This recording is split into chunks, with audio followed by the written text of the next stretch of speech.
መጀመሪያ የምንሰማው ነገር ነው የአእምሮ ሞገዳችን የሚረዳው። ከፍተኛ ጩኸት ያለው ሙዚቃ አሁን በጠዋት ብትጀምር አለቀል። ውጥረት የተመላበትን መረጃ መስማት አይገባህም። ጠዋት ላይ ህፃናት ነጭ ወረቀቶች ናቸው የሚለው ስህተት ነው። በእኛ ትምህርት የፈረንጆቹ አባባል ነው።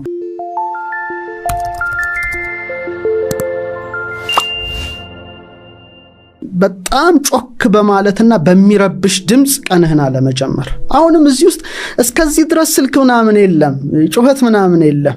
ለምሳሌ ድምጽ ንዝረት ነው። መጀመሪያ የምንሰማው ነገር ነው የአእምሮ ሞገዳችን የሚረዳው። መጀመሪያ የምንሰማው የስሜት መስካችን ይሄ ባዮማግኔቲክ ዙሪያችን ያለው ፊልዱ ይሄ ሁሉ ቀናችንን ሊያሳምርም ቀናችን ሊያጠፋ ይችላል። ይሄ በጣም ወሳኝ ነገር።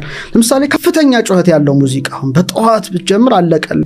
ቀን ሁሉ ተበጥብጦ ነው እና አንዳንዴ ይገርመኛል ጮክ ያለ ነገር ጠዋት ላይ ከፍተው ሰዎች ሲሰማ እንዴት አይነት ምክንያቱም አያውቁትም እነሱ። ኢቭን ውሃ ላይ ራሱ ከፍተኛ ሙዚቃ በከፍትለትና የሆነ ጩኸት በከፍትለትና ክሪስታሉን ብታዩ በጣም የተበታተነና አስቀያሚ የሆነ ቅርጽ ነው የሚሰጠው። አስብ እንግዲህ ለውሃው እንኳን አንተ 7% ውሃ ነህ እና በጣም ውጥረት የተመላበትን መረጃ መስማት አይገባህም ጠዋት ላይ። አሁን ሰው በቃ ውጥረት የተሞላ ግራ የሚያጋባ ነገር ነው ጠዋት የሚሰማው። ስለዚህ እሱ ግራ ተጋብቶ አንተንም ግራ ያጋባሃል፣ እሱ ተረብሾ አንተንም ይረብሻል። በሰዎች ሐሳብ ነው ብዙ ጊዜያችን የምንረበሸው። ያንተ ኢነርጂ ፊልድ አሪፍ ጥሩ ነው፣ ግን ሌላው ተጧቱን በጥብጦ የተነሳ ሰው ቀንን ሁሉ ሲበጠብጠው ይውላል።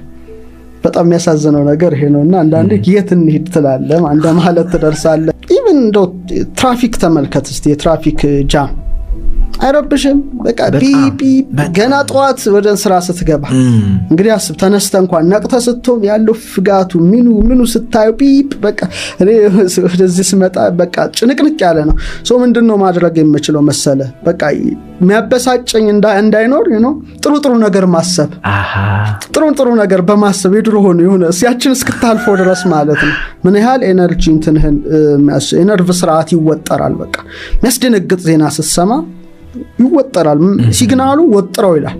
ወጥሮ ተላለ እንግዲህ ለየቴታና አልፋ ሞገድ በቃ ኮላፕስ ያደርጋል ማለት ነው እንጂ አንድ ግኝት ታገኝ ነበር በዛን ቀን ተመስጦ ውስጥ ተገባ ነበር። ያ አይሆንም። በቃ ልብህ የልብ መስክ ትርምስ ይሆናል፣ ኬኦስ የሚያልቅ ነገር ይሆናል። ስለዚህ በመትኩ ሰዎች ለስላሳ ነገር ቢጠቀሙ፣ ለስላሳ ድምጽ ጩኸት ሳይሆን ጠዋት ሲነሱ ነው። ለምሳሌ ክላሲካል ነገሮች መንፈሳዊ ከሆነ በገና ነው፣ ክራር፣ ዋሽንት ደስ ይላል። ጠዋትህ ወፎች ጩኸት ታይም ጠዋት እንደደስ እንደሚሉ እና የተፈጥሮ ድምጾች ብትጠቀሙ ወፎች ለምሳሌ እኔ ቤት እንትን ነበር ያው ወፍ ባላረባ